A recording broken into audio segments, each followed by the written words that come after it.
Bro, world cup is coming soon এবং Lionel Messi আসছেন বিশ্বকাপ মাতাতে। ইয়েস ভাই, বিশ্বকাপের আগে লিওনেল মেসির এই রকম আগুন ঝরা পারফরমেন্স, এটা আসলে একটা স্বস্তির বিষয় আর্জেন্টিনা ফ্যানদের জন্য, আর্জেন্টাইনদের জন্য। আজকে লিওনেল মেসি তার ক্যারিয়ারের 61তম হ্যাটট্রিক করে ফেলেছেন এবং তিনি তার ক্যারিয়ারের 910 গোলের রেকর্ড করে ফেলেছেন। 1000 গোল থেকে আর মাত্র 90টি গোল দূরে আছেন লিওনেল মেসি। সবকিছুর বাহিরে গিয়ে যদি আমরা আজকের ম্যাচটাকে নিয়ে কথা বলি, দেখুন লিওনেল মেসি আজকে যে 3টা গোল করেছেন, এই 3টা গোলের ভিতর স্পেশালি যদি আমি লাস্ট 2টা গোলের কথা বলি, যে ক্লিনিক্যাল ফিনিশ করেছেন তিনি, অসাধারণ।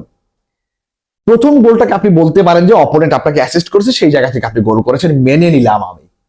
বাট সেকেন্ড গোলটাতে তিনি যেভাবে পাস দিয়ে নিজে জায়গা ক্রিয়েট করে স্পেস খুঁজে নিয়েছেন বক্সের ভিতরে, সেই জায়গা থেকে বল নিয়ে গোল। ভাই এগুলা না ভাই এতটা ইজি না যতটা ইজি আপনি ভাবছেন।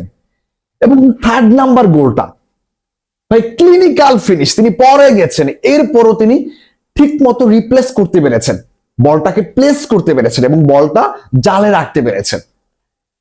ভাই 38 ইয়ার্স ওল্ড, এই মানুষটার বয়স 38 বছর বয়স। তুমি আর কি চাও? তুমি কি চাইতে পারো? তোমার যদি এরপরও লিওনেল মেসির পারফরমেন্সে তুমি যদি খুশি হইতে না পারো, তোমার হচ্ছে ভাই ফুটবল খেলা দেখার তোমার প্রয়োজন নাই।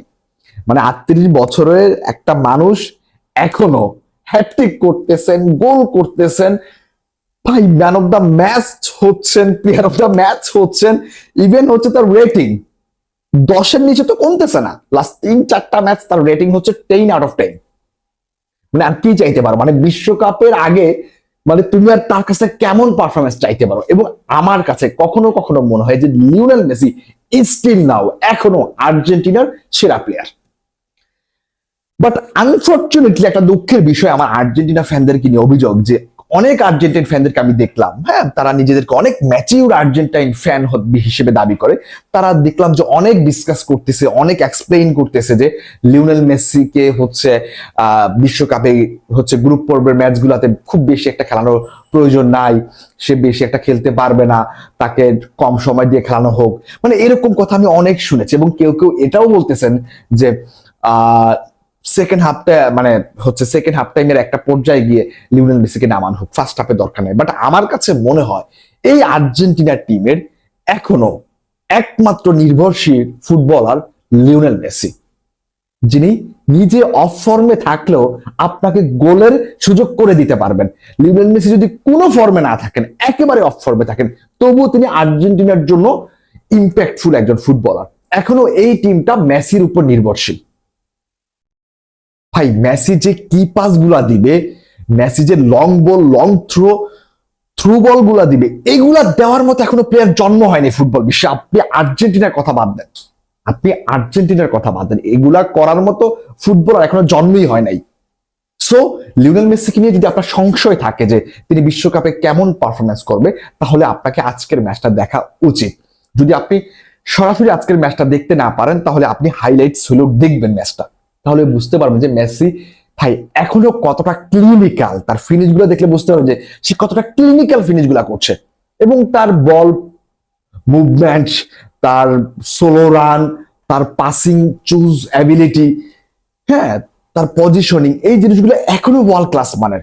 সুতরাং আপনি লিওনেল মেসি বিশ্বকাপের স্টার্টিং 11-এ জায়গা পাবে কিনা, তাকে দিয়ে আপনি পুরো 90 মিনিট খেলাবেন কিনা, এই চিন্তা আপনার করতে হবে না ভাই। লিওনেল মেসি যদি মাঠে দাঁড়ায়ও থাকে, তিনি যে ইম্প্যাক্ট রাখবেন, বাকি 11টা প্লেয়ার মিলে সেই ইম্প্যাক্ট রাখতে পারবেন না। হ্যাঁ একটু বেশি বলতেছি, বাট বাস্তবতা আর্জেন্টিনার ক্ষেত্রে এটাই। ভাই আমি অন্তত আজকের ম্যাচ দেখার পর আমি এইটুকু শিওর হয়ে গেছি যে লিওনেল মেসি এই বিশ্বকাপেও সেরা একটা পারফরমেন্স দিবে। আপনি কথাটা লিখে রাখেন, লিওনেল মেসি এই বিশ্বকাপেও তার সেরা পারফরমেন্স তিনি দিবেন। এবং যদি সবকিছু ঠিক থাকে, আর্জেন্টিনা যদি একটা টিম গেম হিসেবে খেলতে পারে, আর্জেন্টিনার কাছে আবারও চান্স আছে আরো একটা ওয়ার্ল্ড কাপ জিতার, back to back world cup জিতার। এবং সেটা জিততে চলেছে আর্জেন্টিনা ইনশাল্লাহ।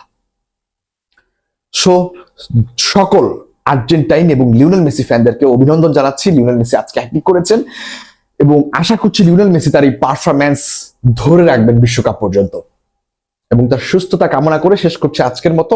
সবাইকে অসংখ্য ধন্যবাদ আবারও। আল্লাহ হাফেজ, আসসালামু আলাইকুম।